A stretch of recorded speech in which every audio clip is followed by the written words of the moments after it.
This week, you're going to do just the left hand of your hymn, Count Your Blessings on 64. So I drew out your left hand's first notes. We have a C, my favorite note, bass C, then E, then G, then we repeat the G, and then we have a B. So if you notice, they're all skips. C, skip to E, so it would be C, skip this note. Well, I should start on the C, that would work better than the F. So we start on C, we skip this note, then we play the E, skip the F, then we play G twice, we skip the A, and then we play the B, then we go back down, all right? Those are all your half notes that we've got. And then when you get to the very last of the line, we go back to C, and these are going to be steps. So we've had a whole lot of skips, and then we're going to do step, step, and that's like a half note step. Then the second line is identical to what we just played. C, E, 2 G's,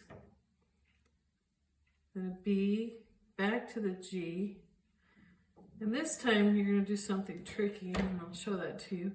Your second finger is playing that G. You're going to lift up your second finger and replace it with your thumb. And the reason why is you're going to play 3 notes in a row, G, F, and E, but then we're going to skip this note and play these 2 notes together. So G, F, and these 2 notes. So you really need to be using all your fingers. So let me just play the first 2 lines and we'll talk about the next 2.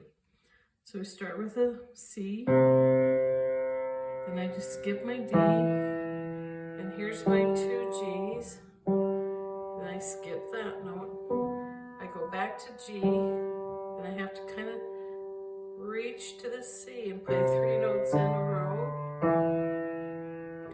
Then we have this note, and it's just exactly the same. 2 G's, way up to the B. This is where I'm going to swap my second finger for my thumb. Okay.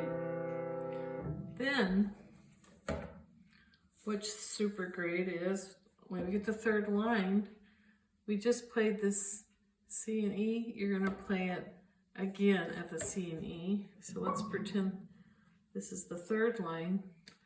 We have C and E, and they're half notes. Then we have C and E again. And so this is, remember, it's called a tie. So I'm going to play this, hold, 2, and then I'm going to keep holding. So this will actually get 4 counts, okay? Then my next note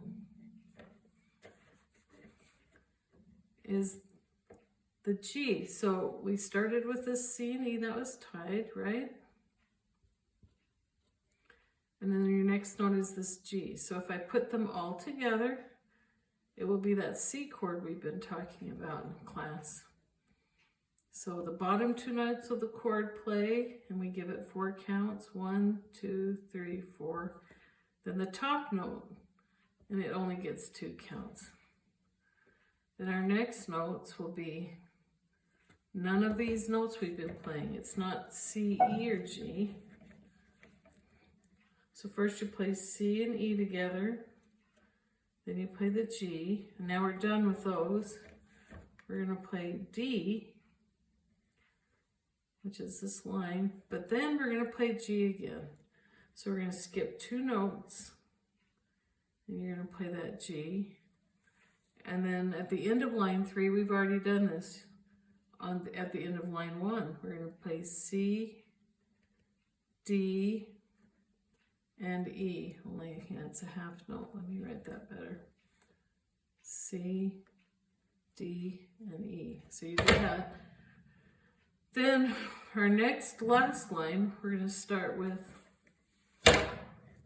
this note, which is, here's your C chord again. It's the middle note of the C chord. So we're going to start with this E. We're going to go up a step to F and a step to G. So we're going to play 3 notes in a row, E, F, and G. Now, here's the trick that a lot of people miss. This G is a quarter note, and there's a bar line right there, but they're tied together. So after you play the C, the E, 1, 2, F, 1, 2, G, 1, 2, make sure he gets 3 counts. And then you play the F. We'll talk about putting your hands together later on that. And then we go back to E. So this is really nice. You have E, F, G, hold for a long time, then go back to F and E. So we're going up and down, right back to E. Then we go back again to F. So we go up to G, back to E, and then we're going to go back up to the G and back down again. So that's a cool part. So the bottom line goes E, F, G, 2, 3, back to E, then F, and then G, E, F, and then when we play that E, we're going to play those 2 notes together. So the last 2 measures of line number 4 are just like the last 2 measures of line number 2. So the third line, play 2 notes together, 1, 2, it's a tie, 3, 4, top note of the chord, G, twice, then here comes my D. I think that's the only half note D we get in the whole piece, so you should really make sure you get that note right. Back to G, and this is like the end of the first line. Now here's E again, it goes up, hold the G, 1, 2, 3, go down 1, half note, 2 counts, 1, 1, 2 counts. So be very careful. You'll be putting your right hand in with this next week. So make sure you've got a nice 1, 2, 1, 2, 1, 2. So be very steady. Count those half notes. And then when you get to the quarter notes, don't go fast. They each get a beat. Okay? So that's how to do your left hand on Count Your Blessings.